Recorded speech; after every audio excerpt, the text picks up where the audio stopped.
You're not totally sure how it happened, but you find yourself finished with your master's degree at Kent State University and looking for a PhD program. Several prestigious research labs at universities throughout the United States are interested in your services, and you finally select one that is working on breast cancer because it fits your ultimate goal of working with dairy cows and udder health. Soon after joining the lab, it becomes apparent that the principal investigator is really close to developing a drug that targets a prominent form of breast cancer. During a lab meeting, he describes how the drug slows mammary tumor growth in rats to the point where the tumors are completely eradicatable with any several treatment options.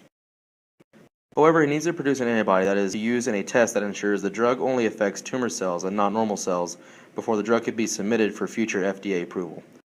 Unfortunately, all attempts to produce this antibody in laboratory rabbits using protocols approved by the university have resulted in very low antibody production.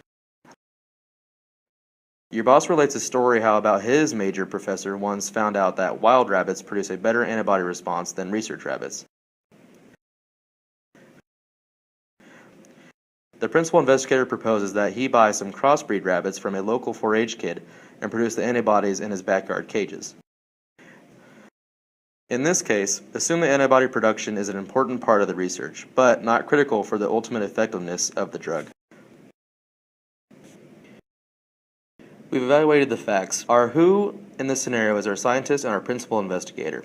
Our what is the choice between wild rabbits versus the lab-approved rabbits in the experiment. Our where is the university lab. Our why is increased antibody production. Our why is why we want a higher antibody production so our drug can be approved. The next step in our flowchart is determine whether there is a dilemma. The dilemma here is whether or not we should use lab rabbits with a lower antibody yield or break university policy and use a wild rabbit crossbreed and produce the antibodies outside the lab. If we use lab rabbits, there is no dilemma. We follow the rules and have a smaller yield but maintain academic integrity. If we decide to break university guidelines and create antibodies used outside of lab, then we ask ourselves another question. Is this against the law? In this scenario, we're holding university guidelines as judicial law. If we use lab rabbits, then we're okay, no rules broken. If we use crossbred rabbits and create antibodies outside of the lab, then we are breaking lab protocol. We would either stop or develop alternative methods. To avoid conflict, we need to develop an ulterior plan. How can we have high antibody count by still abiding by university guidelines? We can't possibly get university approval for the crossbred rabbits to use in lab. That way we have higher antibody count without breaking any rules. Before we go ahead with this plan, we must evaluate the consequences. Will the drawbacks be worth it, or should we resort back to using lab-approved rabbits? The first drawback, and probably the biggest, would be how long getting the university's approval might take.